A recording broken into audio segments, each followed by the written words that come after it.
Direito à vida, liberdade, educação e trabalho. Esses são alguns dos direitos humanos. A ideia é que eles sejam garantidos a todas as pessoas. Esse é o tema do episódio de hoje. Então vem com a gente porque tá na hora de viver ciência.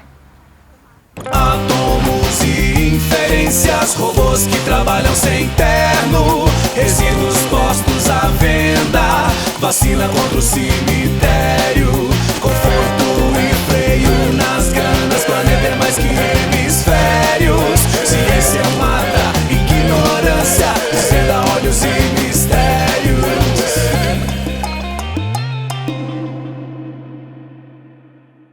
Em Goiânia, esse é um monumento aos mortos e desaparecidos da ditadura militar no Brasil, que eram goianos ou tiveram alguma relação com o estado de Goiás ao longo da vida.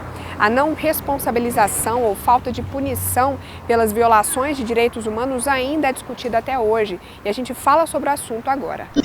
A pesquisa é da Carolina. Ela fez mestrado em Direitos Humanos na UFG e tem um avô que foi preso político durante a ditadura. Então, muito por conta dessa história de família, eu decidi pesquisar sobre isso, sobre a ditadura militar, né? Mas teve também a minha inquietude com relação a por que aqui no Brasil ex-agentes da ditadura militar não foram responsabilizados criminalmente, né, pelas torturas, pelos homicídios, por tudo que foi praticado nesse período. A ditadura militar no Brasil aconteceu entre 1964 e 1985.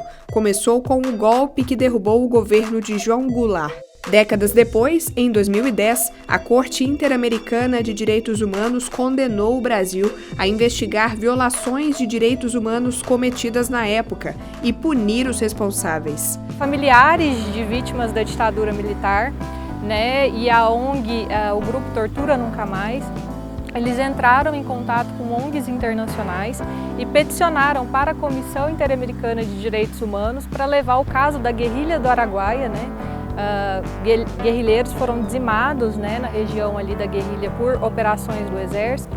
Então eles levaram esse caso para a Comissão Interamericana, que levou o caso para a Corte Interamericana, e em 2010 o Brasil então foi condenado, né, a investigar esses crimes e punir os responsáveis por eles. O Brasil ele é signatário da Convenção Americana de Direitos Humanos e por conta dele ser signatário dessa convenção, ele também se submete às decisões da Corte Interamericana de Direitos Humanos. Então ele aderiu a isso, né, por vontade própria. Então ele deve, por conta disso, cumprir as decisões da Corte Interamericana, mas ele não tem cumprido. O que a gente vê é que não houve, de fato, responsabilizações criminais, mesmo após essa decisão da Corte Interamericana. Aqui no Brasil, alguns anos depois dessa decisão, entre 2012 e 2018, o Ministério Público Federal ajuizou 38 ações penais para investigar esses crimes, mas, segundo a pesquisadora, em geral, elas não foram adiante. O Ministério Público ele é o órgão acusatório, né? Ele que dá início ali à ação penal pública. Então, ele faz uma investigação preliminar desses crimes, né? Investiga preliminarmente ali esses crimes que aconteceram e oferece então uma denúncia.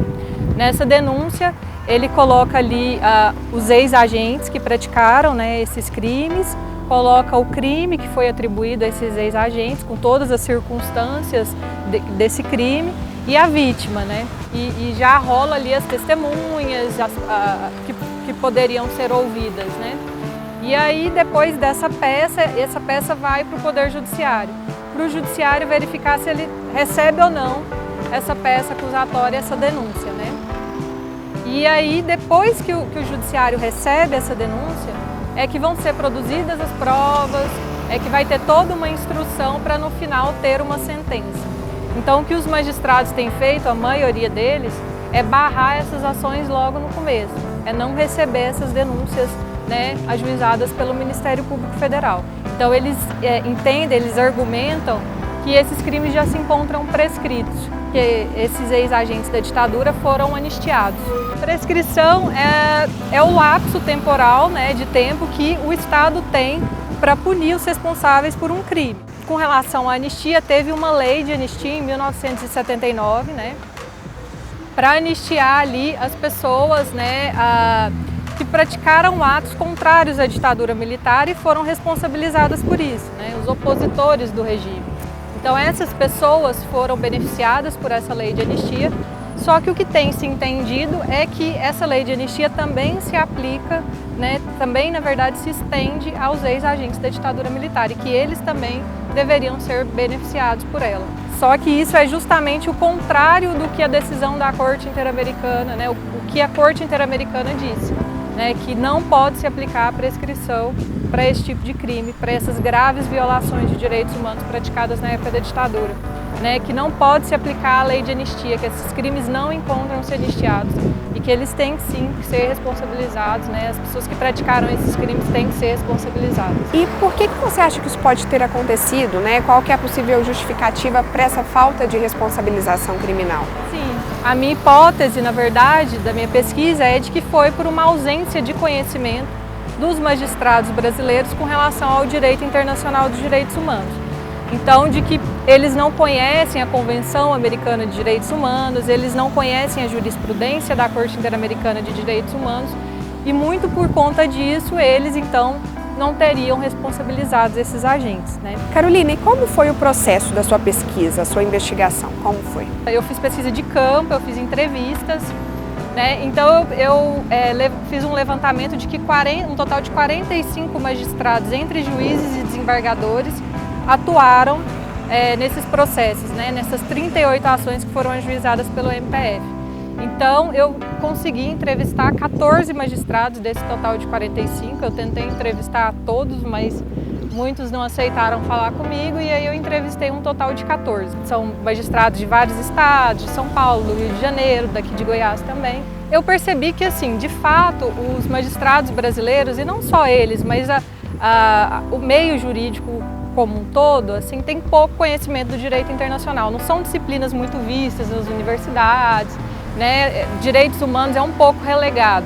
Mas o que mais pesou para que eles decidirem como decidiram foi a decisão do STF, né? Foi a decisão do STF que estendeu a lei de anistia aos ex-agentes da repressão. Então eles têm um certo desconforto, né, em descumprir essa decisão do STF e aí acabaram descumprindo a decisão da Corte Interamericana de Direitos Humanos. Mas não tem uma responsabilização do Estado brasileiro, uma punição do Estado brasileiro por conta disso. Mas perante a comunidade internacional, não é legal se descumprir uma norma internacional que você mesmo se propôs a seguir, né? Então fica feio mesmo para o Brasil lá fora. Nos dias de hoje, por exemplo, a gente vê aí políticos fazendo, né, apologia à ditadura militar, a gente vê políticos aí fazendo apologia a torturadores, enfim. E eu acho que se a gente tivesse lidado de outra forma com esse legado autoritário no passado, isso não estaria acontecendo hoje.